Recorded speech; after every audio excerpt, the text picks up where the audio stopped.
morning. How do you do? With the FBI. You have a couple minutes? Like talking? No, a couple of minutes. Your name is Beckwith. Beckwith? Right. And yours is Fulton. Fulton. Right. From which, New York. New York. There's only one. only one here. Is probably what you assumed we came for, to obtain any information you want to give us about the Muslims. I didn't assume anything. No, that's a very general statement on my part, but as you know, we follow the activities of the Muslims as best we can, but we're always looking for new avenues of information, and who better than than the head of the Muslims. At least up to a month ago or something like that. You're wondering how's your suspension status? No one knows but Mr. Muhammad. You have to ask him. You're still in the status as of now.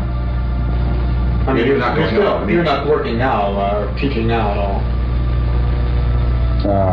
Well, I'm still under the suspension. That's what I meant. That's a temporary thing, as far as we know. He's the only one who can give out any information. Yeah. I couldn't say anything beyond what he has said. Yeah, I think he has said that it's a temporary suspension. I'll be frank with you. One of the reasons we picked this particular time to contact you is because of this suspension. The suspension was brought about by my own doing. Yeah, exactly. But who knows what was in your mind when you did receive the suspension. In other words, bitterness could have entered into it.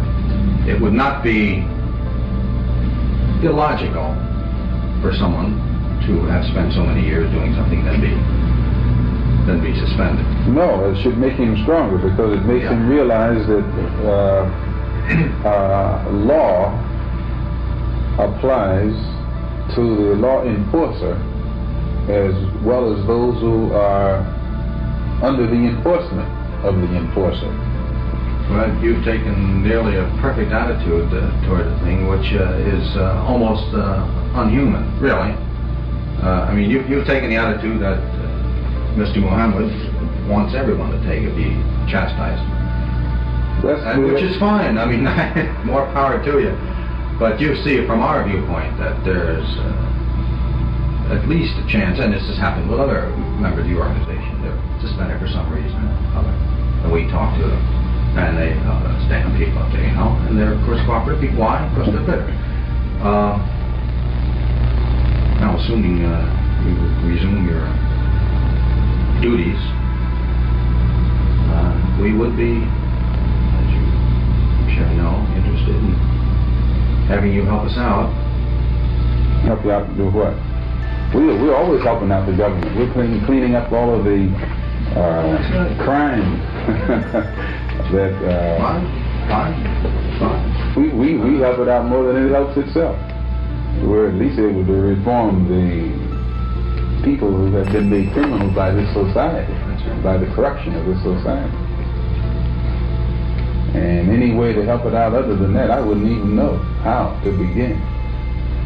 Well, what we're interested in,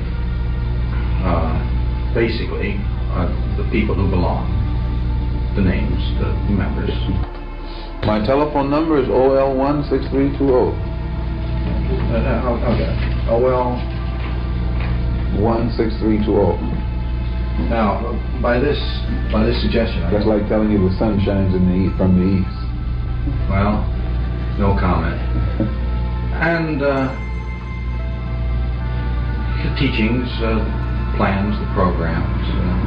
No teaching is more public than ours, and I don't think you find anybody more blunt in stating it publicly than we do. No, exactly. I don't think you can go anywhere on this earth and find anybody who expresses their views on matters more candidly than we do. I can only agree with you. No, that's right. Yeah, you're right. You do. The main thing is there is a certain area of responsibility. This is getting into our angle of it. What we really want are the names of all those who belong. The names, who they are, the identification. I don't even know them.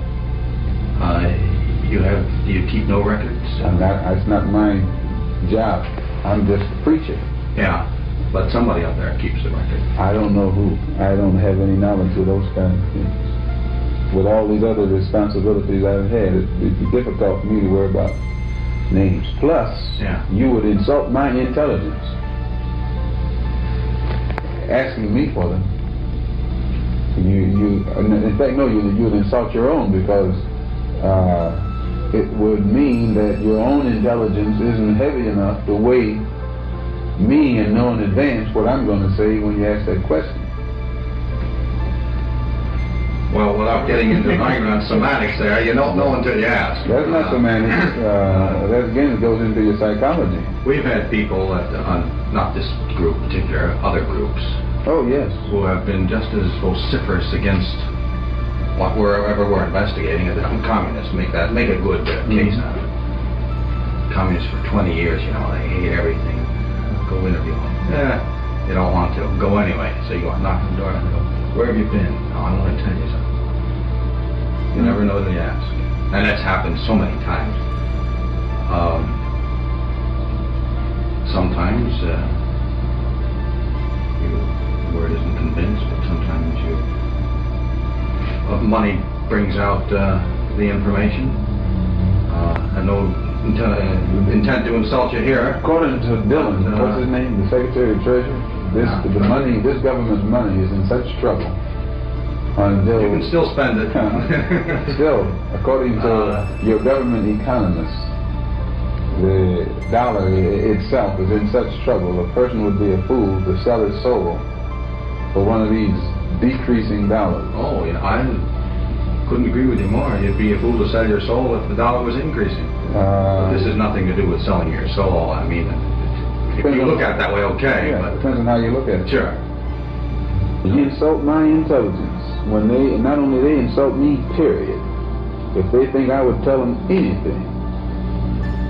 But it would be good, and I think in many ways it might be of some benefit to your organization. If in fact we can eliminate people. There's no government agency that can ever expect any information out of me that's in any way detrimental to any religious group or black group, for that matter, in this country. No government agency. That's fine. Because they should use that same energy to go and find who bombed that church down there in Alabama. Well, and if these government agencies spend as much money and time and energy. You know what somebody in the South is saying today? Few people would go up north, investigate the Muslims with the same energy you're trying to find this bomb here. The Muslims don't bomb churches. I know they say that. But still, the Muslims don't bomb churches. No, if we broke laws, they'd have us in jail tomorrow. Thanks for watching. Please comment, like, share, and subscribe to my channel.